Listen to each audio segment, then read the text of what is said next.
السلام عليكم ورحمة الله وبركاته.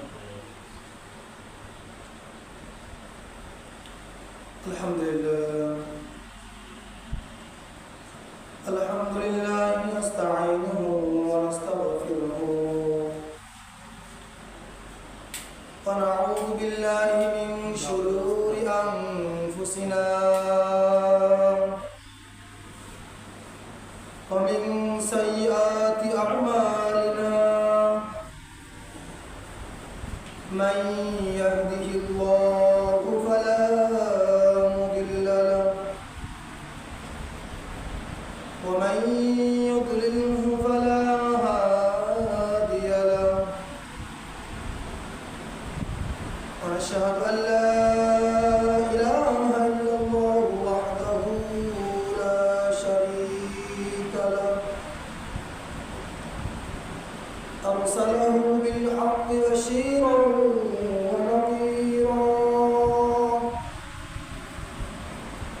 وداعيا إلى الله بإذنه وسراجا وقمرا منيرا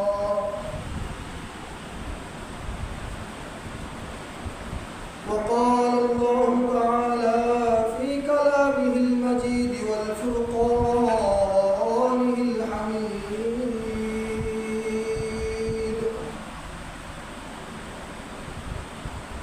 تأمرون بالمعروف وينهون عن المنكر وقال رسول الله صلى الله عليه وسلم سبعة يظلهم الله تعالى في ظله يوم لا ظل إلا ظله الإمام العادل والشاب يشاء في عبادة ربه ورجل معلق في المساجد ورجلان تحبا في الله أجتمع عليها وتفرق عليها ورجل ذكر الله خاليا ففاضت عينه ورجل طلبته ذات منصوب وجمال فقالوا إني أخاف الله ورجل تصدق يخفى حتى لا تعلم شماله ما تنفقوا بيمينه أو كما قال عليه الصلاة والسلام أما بعد فأعوذ بالله من الشيطان الرجيم بسم الله الرحمن الرحيم إن الله وملائكته يصلون على النبي يا أيها الذين آمنوا صلوا عليه وسلموا تسليما شكر محمد الشديد للموت اللهم صل على محمد وعلى آل محمد كما صليت على إبراهيم وعلى آل إبراهيم إنك حميد مجيد اللهم بارك على محمد وعلى آل محمد كما باركت على إبراهيم وعلى آل إبراهيم إنك حميد مجيد بلغ العلا بكماله كشف الدجى بجماله حسنت جميع خصاله صلوا عليه وآله أما بعد أشكر الله شكر السجود ওই মহান আল্লাহ রাব্বুল আলামিনের জন্য যিনি আমাদেরকে মহল্লার এক কোণা থেকে এই সময়ে আখেরি জামানায় কিয়ামতের অন্তিম মুহূর্তে আল্লাহ জাল্লা জালালুহু আমাদের উপরে যে করম করেছেন, যে দয়া করেছেন, যে মায়া করেছেন, আল্লাহ রাব্বুল আলামিন তার পবিত্র জায়গা তারই ঘর মসজিদে এসে কিছু কথা বলা শোনার তৌফিক দান করেছেন। এজন্য সেই জাল্লা জালালুহু দরবারে অন্তর থেকে মন থেকে শুকরিয়া আদায় করি, একবার করি আলহামদুলিল্লাহ। অসংখ্য সালাম পেশ করি সেই নবীর প্রতি যিনি দোজাহারের কান্ডারি, সাইয়্যিদুল মুরসালিন, নবিয়ুল মুরসালিন, শাফিউল মুজনবিন, আকায়ে নামদার তাজদার মদিনা আহমদ মুহাম্মদ মুস্তাফা সাল্লাল্লাহু আলাইহি ওয়াসাল্লাম যখন নবীর নাম শোনা হয়, কোন মজলিসে যখন নবী করিম সাল্লাল্লাহু আলাইহি ওয়াসাল্লাম প্রসঙ্গিত নাম আলোচনা হয়, তখন ওই মজলিসে থাকা অবস্থায় কমপক্ষে একবার নবী করিম সাল্লাল্লাহু আলাইহি ওয়াসাল্লামের সামনে দুরূদ পাঠ করা ওয়াজিব। আমরা সকলে একবার সাল্লাল্লাহু আলাইহি ওয়াসাল্লাম আমরা কথায় মনোযোগ দিই। আমরা গত দুজুম্মা আলোচনা শুনতেছিলাম আল্লাহ তাআলা কাল কিয়ামতের ময়দানে 7 শ্রেণীর লোকদেরকে আরশে মহল্লার ছায়া তুলে ছায়া প্রদান করবেন। এই 7 শ্রেণী কারা, এই নিয়ে আলোচনা চলতেছিল আমাদের বিষয়ভিত্তিক আলোচনা। তো তার মধ্যে 1 নম্বরে গেছে আল ইমামুল আদিল, ন্যায়পরায়ণ শাসক। গত দুজুম্মা আমাদের আলোচনা চলেছিল একটা বিষয় নিয়ে, ন্যায়পরায়ণ শাসক, ইমামুল আদিল। সম্মানিত হাজিরিন, আজকের আমাদের আলোচনা হবে আশ-শাবুন নাশা'a ফি ইবাদাতি রাব্বি। আল্লাহ রাসূল সাল্লাল্লাহু আলাইহি ওয়াসাল্লাম বলতেছেন আশ-শাবুন নাশা'a ফি ইবাদাতি রাব্বি। আশ-শাবুন, শাব মানে যুবক, যুবকদেরকে লক্ষ্য করে আল্লাহ রাসূল সাল্লাল্লাহু আলাইহি ওয়াসাল্লাম বলতেছেন কাল কিয়ামতের ময়দানে ভয়াবহ অবস্থায় আল্লাহ তাআলা আরশে আজিমের ছায়াতলে প্রদান করবেন ওই যুবককে যে যুবক সদা সর্বদা আল্লাহ রাব্বুল আলামিনের ইবাদতে মশগুল থাকে। নাশা'a ফি ইবাদাতি রাব্বি, সদা সর্বদা আল্লাহ রাব্বুল আলামিনের ইবাদতে মশগুল থাকে। এখানে আল্লাহ রাসূল সাল্লাল্লাহু আলাইহি ওয়াসাল্লাম বলতে পারতেন, এই শাবুনের জায়গায় বলতে পারতো আল ইনসান, আল ইনসান নাশা'a ফি ইবাদাতি রাব্বি, এটা বলতে পারতেন। কিন্তু আল্লাহ রাসূল সাল্লাল্লাহু আলাইহি ওয়াসাল্লাম কেন বললেন আশ-শাব? এই শাবুন বলার কারণ হচ্ছে, এর ব্যাখ্যা এইভাবে হয় যে আল্লাহ রাব্বুল আলামিন বলেছেন আমি বনি আদমের আমার বান্দাদের ইবাদতের মধ্য থেকে সব থেকে উত্তম ইবাদত আমার কাছে গ্রহণযোগ্য হয়, আমার কাছে ভালো লাগে যুবকদের ইবাদত, যারা যুবক মানুষ। কিন্তু আফসোসের বিষয় যে আমি আজকের আলোচনার মধ্যে যুবকদের নিয়ে আলোচনা করতেছি, অথবা অথচ আমার সামনে মাত্র 1-2 যুবক। পুরা মহল্লার মধ্যে কোনো যুবক পোলাপান, কোনো যুবক সন্তান আমার সামনে নেই। অথচ আমরা মুসলমান, আমাদের তামান্না থাকা থাকা উচিত ছিল, আমাদের ইচ্ছা আকাঙ্ক্ষা হওয়া উচিত ছিল যে জুমার দিন হয়ে গেছে, কমপক্ষে আজকে তো তাড়াতাড়ি যায়, আগে আগে যায়, সামনে সামনে বসে।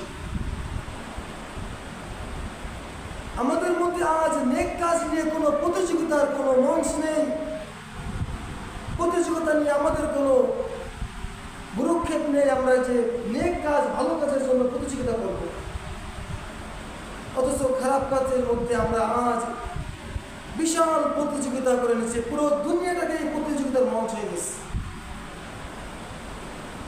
পুরো দুনিয়াটা যে কোনো ক্ষেত্রে, কোনো না কোনো ক্ষেত্রে, যে কোনো এক দিক দিয়ে প্রতিযোগিতার মঞ্চ হয়ে গেছে, শুধু ইবাদতের দিক ব্যতীত ছাড়া। আমরা মুসলমান পরিচয়ে বিলং করি, থাকি, বাস করি, অথচ আজ আমাদের মধ্যে মুসলমানিত্ব নেই। যে যুবকের মধ্যে, যে পুরুষের মধ্যে পৌরুষ নেই, সে যেমন পুরুষের অন্তর্ভুক্ত নয়। আর আমাদের যে আমরা যে জাতির মধ্যে বিলং করতেছি, মুসলমান নামদারি, মুসলমান নাম দিয়ে, অথচ আমাদের মধ্যে মুসলমানিত্ব তো নেই। আমরাও তদরূপ ওইরকম হয়ে গেছি, যেমন পুরুষের পৌরুষ নেই। বড় আফসোস লাগে আমাদের দিকে তাকাইলে। আমরা আজ কোথায়? আজ কত পিছিয়ে পড়ে গেছি আমরা। 5 ওয়াক্ত নামাজের তো আমাদের কোনো ঠিক নেই, নামাজের প্রতি আমাদের কোনো ভ্রুক্ষেপ নেই, অথচ আজ জুমার দিন কমপক্ষে এই দিনটাতে সকলে আগে আসার চেষ্টা করে।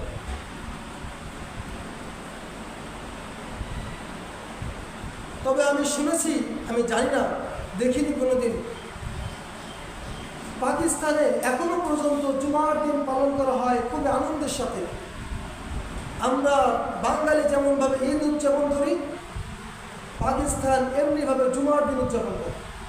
জুমার দিন আসলে পাকিস্তানে ভাত খায় না, শুকনা রুটি খায়, একটা শুকনা খাবার খায়।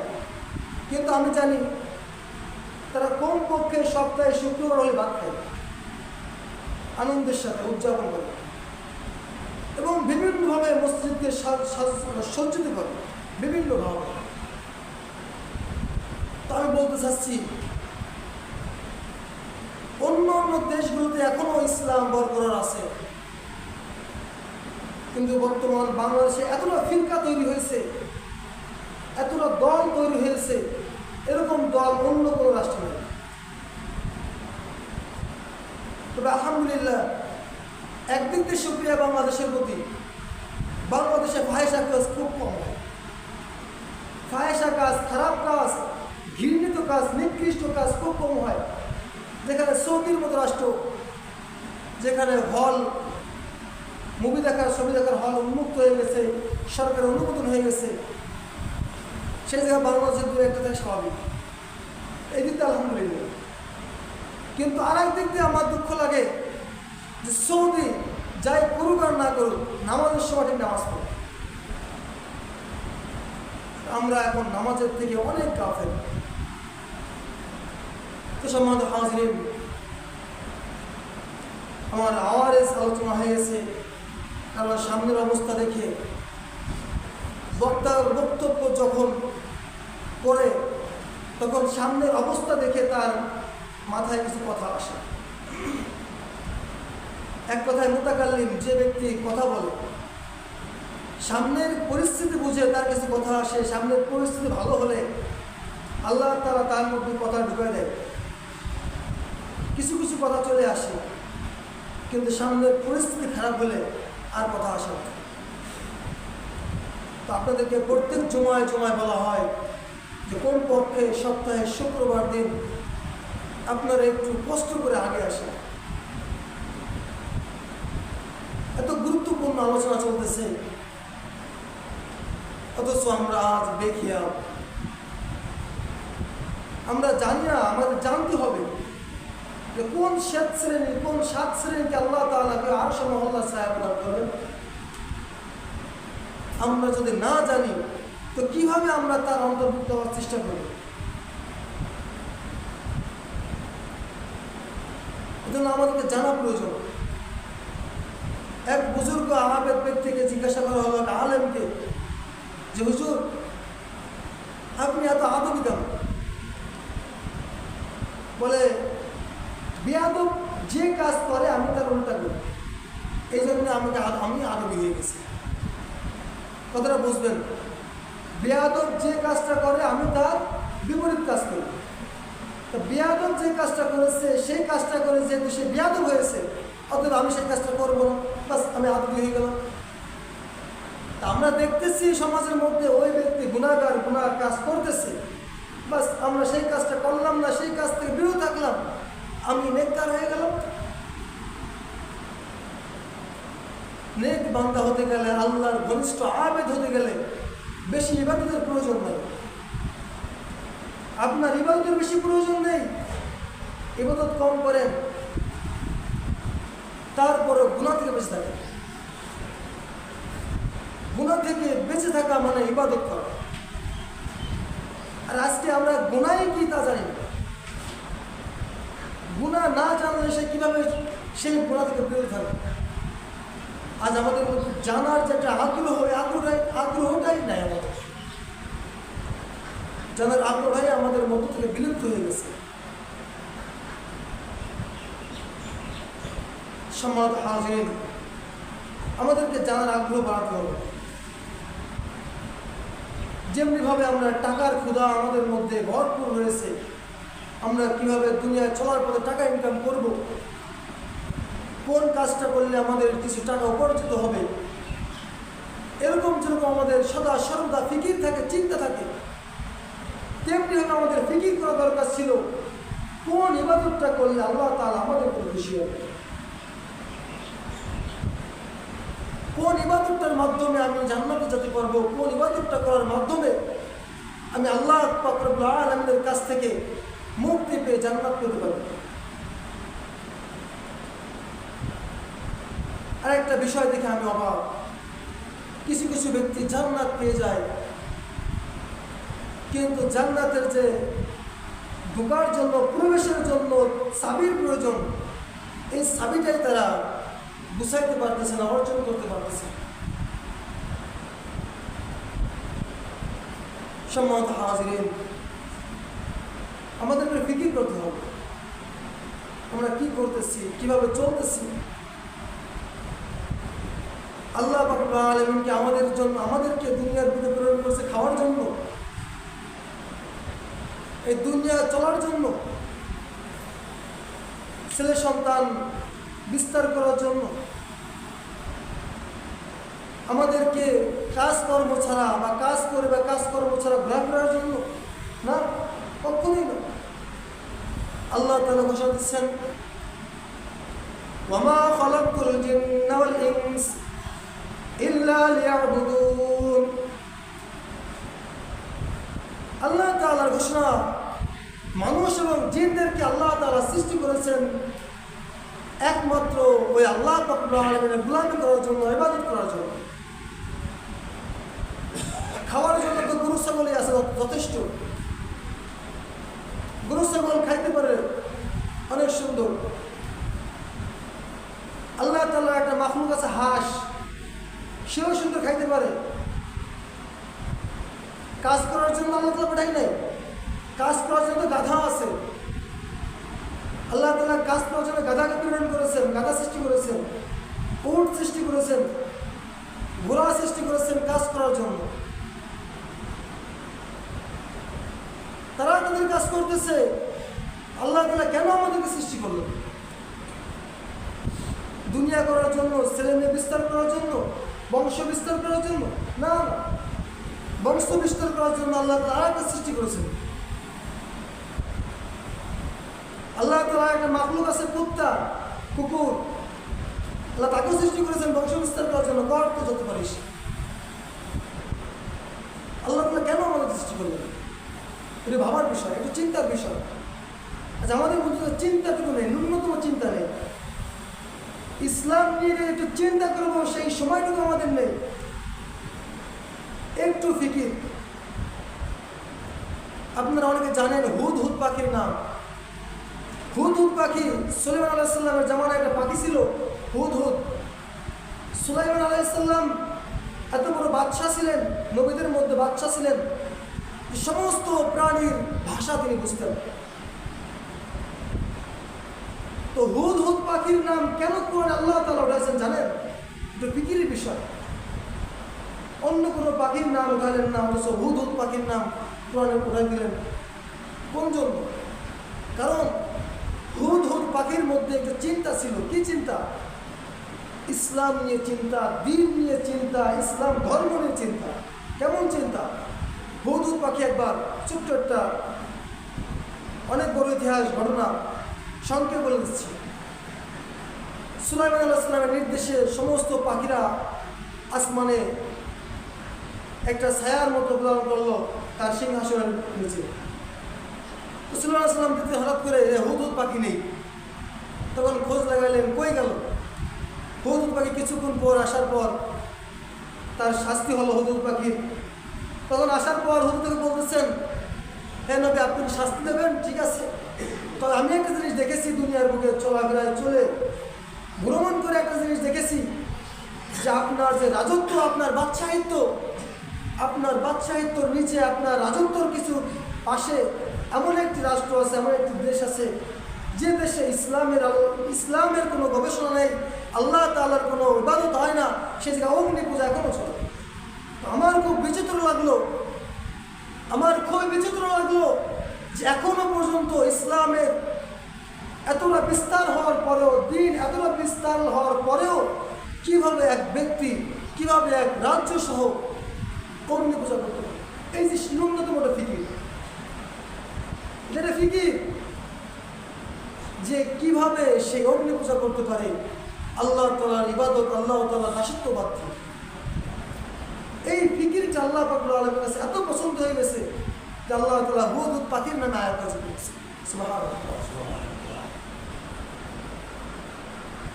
হুদ হুদ পাখি নাম শুনছেন, শোনেন নাই, কিন্তু এখন যে নামটা আমি বলতে যাচ্ছি, এই নামটা প্রত্যেকেরই জানে। পিঁপড়া নাম জানেন না? অবশ্যই জানেন। সম্মানিত হাজির, হুদ হুদ পাখি ওরা নেই, শুধু হুদে। সম্মানিত হাজির, পিঁপড়া, এই পিঁপড়াকে আরবিতে বলে নাম বলে আর নামলু। তো এই পিঁপড়াকে আল্লাহ তাআলা কুরআনুল কারীমের মধ্যে এই পিঁপড়ার নামে একটা সূরা নাযিল করেছে। সুবহানাল্লাহ বলবেন না? সুবহানাল্লাহ। তো কোন জন্য? একটু ফিকির করছিল তার জাতিকে নিয়ে। পিঁপড়া ফিকির করছিল কি নিয়ে? বলেন তার জাতিকে নিয়ে, তার বংশ নিয়ে, তার গোত্রকে নিয়ে একটু ফিকির করছিল। কি ফিকির করছিল? সুলাইমান আলাইহিস সালাম যখন দলবল নিয়ে সৈন্য নিয়ে যাচ্ছিলেন, তখন পিঁপড়ার একটি দল গর্ত থেকে বেরিয়ে কোথাও যাচ্ছিলেন। তখন পিঁপড়াদের যে রাজা, সেনাপ্রধান যে রাজা, সে বলতেছিল, হে তোমরা আবার সেই গর্তে চলে যাও, কেননা আমি শব্দ পাচ্ছি সুলাইমান আলাইহিস সালামের দলবল সৈন্যবাহিনী আসতেছে, হয়তোবা তার অজান্তে আমাদের উপর দিয়ে চলে যাবে, আমরা পিছে মারা যাব, অতএব তোমরা ফিরে যাও। এই যে একটা ফিকির, হয়তোবা তার অজান্তে আমাদেরকে ফিসে চলে যাবে, তোমরা চলে যাও। তার জাতিকে সতর্ক করলো জীবনটা রক্ষা করার জন্য। এই যে সামান্য একটা ফিকির, এই ফিকিরের জন্য আল্লাহ তাআলা কুরআনুল কারীমের মধ্যে তার নাম পর্যন্ত, তার নামে সূরা দিয়েছে। অথচ আমাদের মধ্যে কি একটু ফিকির আছে? ইসলাম কি? আমরা মুসলমান, কোনো ফিকির নেই। যদি ফিকির থাকতো তাহলে মাঝে মধ্যে আমরা একলা নামাজ পড়া লাগতো না। যদি ফিকির থাকতো তো 2-3 জন নিয়ে নামাজ পড়া লাগতো না। যদি ফিকির থাকতো মসজিদ এমন খালি থাকতো না, প্রত্যেকটা মসজিদ ভরে যেত, বরং মসজিদ আরো উন্নত হতো, চাকচিক্য হতো। আমাদের ফিকির দুনিয়া নিয়ে, আমাদের ঘর বাড়ি কিভাবে উন্নত করা যায়। অথচ আমাদের মসজিদ দিকে তাকাইলে খুব মায়া লাগে। দেওয়ালটা ফাটা, রংটা উঠে গেছে, এখনো টিনের ঘর। অথচ একজনের বাড়ি সুন্দর, বলতেও মনে চায় না, তাও বলি একটু কি সুন্দর, চমৎকার, দেখলে মনটা জুড়ায় যায়। একবার যে ঢুকি তাহলে মনে শান্তি পাই। আমাদের এক উস্তাদ তিনি ঘর করেছেন, তো মাশাআল্লাহ একদিকে ঢুকবো এই পাশ দিয়ে মাশাআল্লাহ তফ করে সব জায়গা ঘুরে অন্য জায়গায় আসতে পারবে। এত সুন্দর পরিবেশ করছে, দেখলেই ভালো লাগে। সম্মানিত হাজিরিন, তো আমরা দুনিয়া নিয়ে ব্যস্ত, আমরা ইসলাম নিয়ে একটু গবেষণা নাই, ন্যূনতম কোনো চিন্তা নাই, গবেষণা নাই, ফিকির নেই। এখন নামাজ কিসের? নামাজ পড়তে হলে আগে আসতে হবে। সম্মানিত হাজিরিন, আমাদের ন্যূনতম আমাদের কোনো চিন্তা নাই, ফিকির নাই, ইসলামটা কি। বিশেষ করে আমাদের যুবকদের মধ্যে তো মোটেই নেই। আজ আমি যে আলোচনা করতেছিলাম শাবুন নিশাই ফি ইবাদাতি রাব্বি, এখানে আল্লাহ রাসূল সাল্লাল্লাহু আলাইহি ওয়াসাল্লাম যুবক কেন আনলেন আর শাবুন কেন বললেন? ইনসান বলতে পারতেন, ইনসান মানে সমস্ত মানুষ, বাস হয়ে যেত।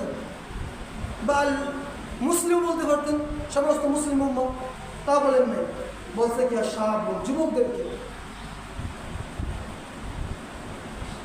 ওই যুবককে আল্লাহ রাব্বুল আলামিন কাল আরশে মহল্লার ছায়া দেবেন, যে যুবক সদা সর্বদা আল্লাহ তাআলার জিকির করবে, ফিকির করবে, ইবাদত বন্দেগী করবে। সে একটি কাজ করবে, সে কাজের শুরুতে বলবে বিসমিল্লাহ। কেউ কে একটা ওয়াদা দেবে যে আমি ওই কাজটা তোমাকে করে দেবো, বলবে সে সঙ্গে সঙ্গে ইনশাআল্লাহ আমি আপনার অমুক কাজটা অমুক দিনে করে দেবো ইনশাআল্লাহ। কাজটি সম্পূর্ণ হবে, বলবে আলহামদুলিল্লাহ আমার কাজ সম্পূর্ণ হয়ে গেছে। আমাদের মধ্যে এই জিনিসটা নেই।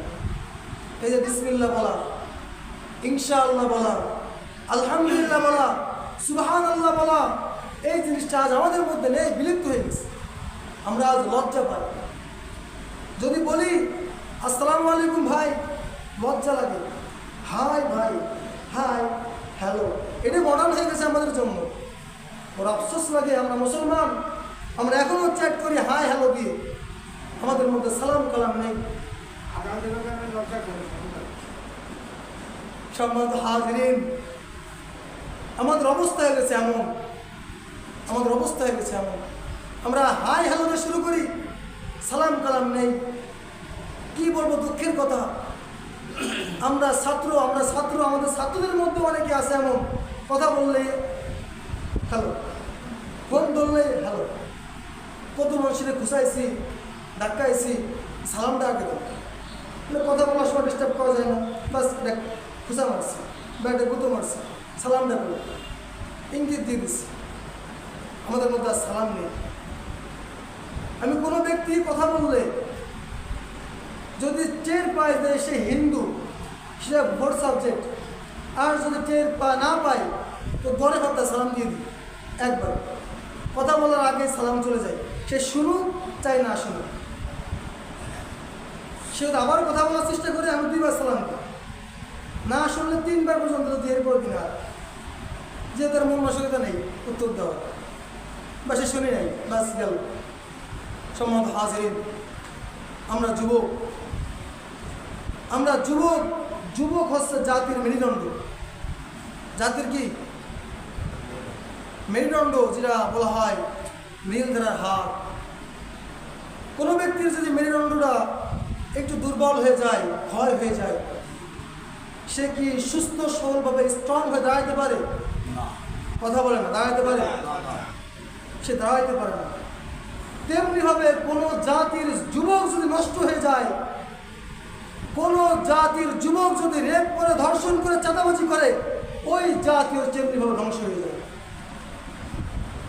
আর কোনো জাতি যদি ইসলামের পথে অগ্রসর হয়, কোনো জাতির যুবক যদি ইসলামের দিকে অগ্রসর হয়, ধাবিত হয়, ওই জাতির ওই এলাকার সোনায় সোহাগা হয়ে সূর্য যেমন ফুটলে সুন্দর লাগে, শস্য শ্যামল ভূমি হয়ে যায়, তেমনিভাবে জাতির যুবক যদি ঠিক হয়ে যায়, ওই এলাকাটাও শস্য শ্যামল ভূমিতে পরিণত হয়ে যায়।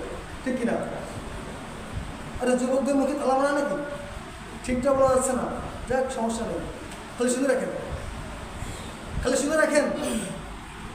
আমি যুবকদের নিয়ে আলোচনা করছি আজকে মুরব্বীদের উপর আলোচনা হবে না, আজ সমস্ত যুবকদেরকে নিয়ে। আরে যুবক, আপনি কি জানেন আপনাকে উদ্দেশ্য করে আমাদের নবী কি বলেছেন?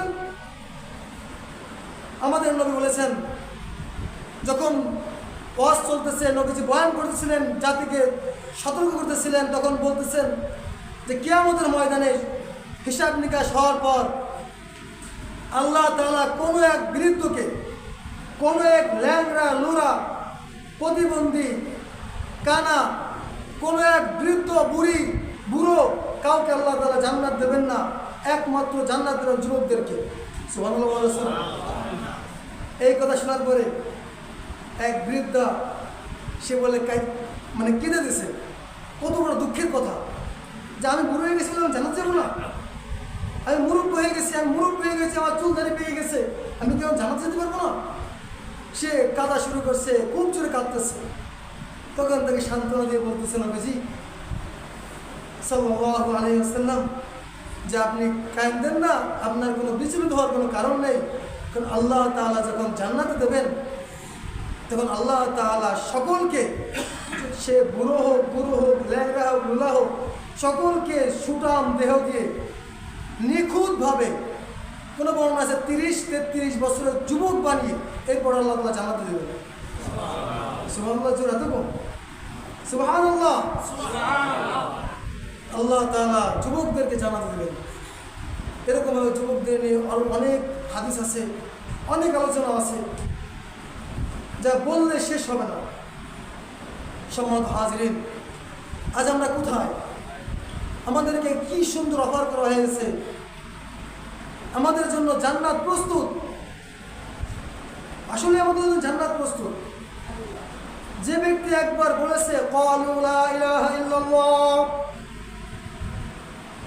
আল্লাহ রাসূল সাল্লাল্লাহু আলাইহি ওয়াসাল্লাম বলেন ক্বালু লা ইলাহা ইল্লাল্লাহ ফাদাখালাল জান্নাহ। আমাদের নবী হযরত মুহাম্মদ মুস্তাফা সাল্লাল্লাহু আলাইহি ওয়াসাল্লাম বলেন, যে ব্যক্তি ইখলাসের সহিত কমপক্ষে একবার বলেছে লা ইলাহা, বলেন না, লা ইলাহা ইল্লাল্লাহ, এই কালিমাটা যে ব্যক্তি একবার বলেছেন, আল্লাহ রাসূল ঘোষণা দিয়ে দিয়েছেন সে ব্যক্তি জান্নাতি। ফাদাখালাল জান্নাহ, সে জান্নাতে প্রবেশ করবে। সে কোথায় প্রবেশ করবে? সে জান্নাতে প্রবেশ করবে। আল্লাহ রাসূল সাল্লাল্লাহু আলাইহি ওয়াসাল্লাম যিনি বলেছেন যে ব্যক্তি কালেমা একবার পড়েছে ইখলাসের সাথে সে জান্নাতে প্রবেশ করবে, কিন্তু আল্লাহ যে বলেছেন যে জান্নাতে নাজ নিয়ামত থাকবে। কি থাকবে? বলেন না, কি থাকবে? বুঝছি আপনাদের বলার চাহিদা নাই। আচ্ছা ঠিক আছে, শেষ করে দেবো একটু। জান্নাতে নাজ নিয়ামত থাকবে। কি থাকবে?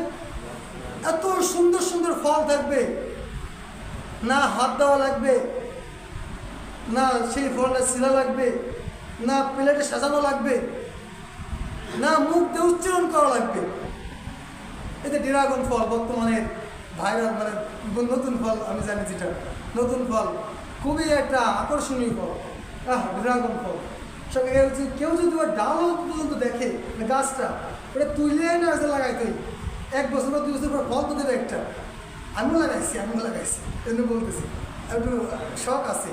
তো সম্বন্ধ হাজিরিন, এই যে ফল, সুন্দর সুন্দর সুস্বাদু ফল, জান্নাতে আরো সুন্দর ফল যা কোনোদিন আমরা কল্পনা করি নাই যেমন ফল থাকতে পারে, সেই ফল দেখবো গাছের শিকড় উপরের দিকে, ফল নিচের দিকে। সুবহানাল্লাহ বলবেন না? গাছের শিকড় উপরের দিকে, ফল নিচের দিকে। শুধু আরামের সাথে শুয়ে বলে আকাঙ্ক্ষা করবো, ওই ফলটি খেতে পারতাম, বাস সামনে হাজির। সুবহানাল্লাহ বলবেন না? সামনে হাজির। সুবহানাল্লাহ ওয়া বিহামদিহি। আমাদের জন্য জান্নাতে আরো কত নাজ নিয়ামত, আল্লাহু আকবার, আল্লাহু আকবার, বলে শেষ করার নাই। জান্নাত এমন একটা জায়গা, সূরা রহমানের মধ্যে আল্লাহ তাআলা বলেছেন ফি জান্নাতিন আলিয়া, জান্নাতে একটা উচ্চ আসন থাকবে, সিংহাসন থাকবে, আমাদের প্রত্যেকের একটা আসন থাকবে। ওই আসনে আমরা বসে থাকবো, একটা উঁচু করে রাজা বাদশা হিসেবে বসে এইভাবে হেলান্তে বসে থাকবো, এইভাবে হেলান্তে বসে থাকবো। আর সাকি বলা হয় ছোট ছোট বাচ্চাকে দেখতে কি সুন্দর লাগে না? অনেক সুন্দর লাগে না? মনে হচ্ছে একটা কোলে করি, একটু ডাক দিই। ওরকমভাবে জান্নাতে কিছু ফেরেশতা থাকবে, আল্লাহ নিয়োজিত করবে ওরকম বাচ্চাদের মতো। ওরা মদ নিয়ে করবে, শরাব কি নিয়ে, মদ নিয়ে, কি নিয়ে বলেন না, কি নিয়ে? দুনিয়ার মদ না, সমস্যা না, বলেন মদ নিয়ে, দুনিয়ার মদ না, জান্নাতি মদ। মদ নিয়ে ঘুরবে আর তাদের থাকবে হাতে এক হাতে গ্লাস আর এক হাতে জগ। যখনই মনে চাইবে তখনই ওই সাকি এসে, সাকি মানে পানপত্র, সাকি মানে পানপত্র বা এরকম কিছু একটা, তো সাকি যখন মনে চাইবে তখন ওই মদটা দেবে আর আপনি সিংহাসনে বসে সুন্দর করে খালি মদ পান করবেন। আল্লাহু আকবার। নাজ নিয়ামতের অভাব নেই। যদি আর রহমান সূরা যদি একবার তাফসীর করা যায় তো আপনার দেখলে শুনতে মনে চাইবে, শুধু শুনতেই মনে চাইবে। আজকে তো মনোযোগ আছে, আলহামদুলিল্লাহ, ভালো লাগতেছে আমার। আজকে আপনাদের মনোযোগ আছে, তাই কথাটা আসতেছে উঠতেছে কোথা থেকে যাই না, অথচ এগুলো পড়ছে অনেক আগে। যে আলোচনা নিয়ে আসছিলাম, যে হাদিসটা মাত্র একটা আলোচনা করছে, একটা এখন আলোচনা করেই নেই, তার মধ্যে সময় শেষ হয়ে গেছে। এরকম যদি পরিবেশ থাকে, মসজিদের এরকম ভর্তি থাকে, আর সকলের নজর যদি আমার দিকে থাকে, তো আমারও নজর বাহির দেওয়া লাগে না, আপনাদের দিকে তখন যায়, তখন আল্লাহ তাআলার রহমতে কথা কুহাতে আসে, আমি নিজেও যাই না। তো সম্মানিত হাজির, আপনাদের কাছে একটাই অনুরোধ, কমপক্ষে জুমার দিন আসে। আর একটা কথা যেটা না বললেই নয়, এক ইহুদিকে এক মুসলমান, এক ইহুদির সঙ্গে এক মুসলিমের দেখা, কথাবার্তা চলতেছে। এই কথা আমি আগে একবার বলেছি, নিজে এইদিকে বললে বলছি, অন্য জায়গায় বলছি, তবে আজকে বলতেছি, মনোযোগ দিয়ে শুনবেন, খুব মনোযোগ দিন একটু, তাহলে এইটুক কথা আর বলবো শেষ, এটুকু বলে শেষ করবো। এক মুসলমান আর এক বিধর্মী খ্রিস্টান বা ইহুদি ধরে নিলাম, ইহুদি আর এক মুসলমান, তাদের সামনে কথা হচ্ছে। কথা হওয়ার পর সেই মুসলমানের ইতিহাস বলতেছে যে আমরা ছিলাম বাঘের বাচ্চা, এখন আমরা হয়ে গেছি বিলার থেকেও নিকৃষ্ট। কি হয়ে গেছি? বিলার থেকেও নিকৃষ্ট হয়ে গেছি। আজ আমরা কুত্তা দেখলেও ভয় পাই, বা বিড়ালের থেকে একটু বড় বিড়াল দেখলেও আমরা ভয় পাই, এমন হয়ে গেছে। অথচ যে জঙ্গলে আমরা হুঙ্কার দিতাম, সেই জঙ্গলে এখন আমরা বিড়ালের মতো থাকি। এরকমভাবে দীর্ঘ আলোচনা করার পর এখন বলতেছে সেই খ্রিস্টান, বলতেছে পাদ্রী বা কিছু একটা হবে, বা এক কথা পণ্ডিত, সে বলতেছে আচ্ছা ঠিক আছে, বুঝলাম, তোমাদের ইতিহাস শুনলাম, তো বলো তোমাদের মুসলমান এই যে তোমাদের জাতি, তারা কি ফজরের নামাজ, ঈশার নামাজ জামাতে করো? আর ফজরের নামাজ আর জুমার নামাজ, এই দুই নামাজে কি মুসল্লি একরকম হয়? জুমার নামাজে যেমন মুসল্লি হয়, ফজরের নামাজে কি এরকম মুসল্লি হয়? বলছেন না। যখনই বলছেন না, ওই মুসলমান যখনই বলছে না, তখন ওই ইহুদি পাদ্রী বলে উঠছে, তোমরা তাহলে তোমার ধ্বংস, তোমরা অনিবার্য। যেদিন তোমাদের মুসলিম জাতি জুমার নামাজে যত মুসল্লি, ফজরের নামাজে যত ওরকম মুসল্লি যদি আনতে পারো, ওরকম মুসল্লি যদি তোমাদের জামাতে হয়, সেদিন বুঝে নিবা তোমাদের বিজয় সামনে ইনশাআল্লাহ। অচিরেই তোমাদের বিজয় আসবে। কিন্তু কোন সময় বলেন না, কোন সময়? ফজরের নামাজে আর জুমার নামাজে মুসল্লি যদি বরাবর হয়, সমান হয়। সম্মানিত হাজরিন, খুব গভীর কথা, আজ আমাদের মধ্যে এই জিনিসটাই নেই। তো সম্মানিত হাজরিন, মনে যাচ্ছে আরও কথা বলি, কিন্তু সময় সংক্ষেপ। আপনাদেরও কাজ আছে, আমিও জানি, দুনিয়া চলতে হলে কাজ করতে হবে। আল্লাহ তাআলা যে আমাদের যে আলোচনা করলাম, এই যে আজকের যে আলোচনা হলো, আল্লাহ তাআলা আমাদের সকলকে এই আলোচনা বুঝে আমল করার তৌফিক দান করুন। আমিন।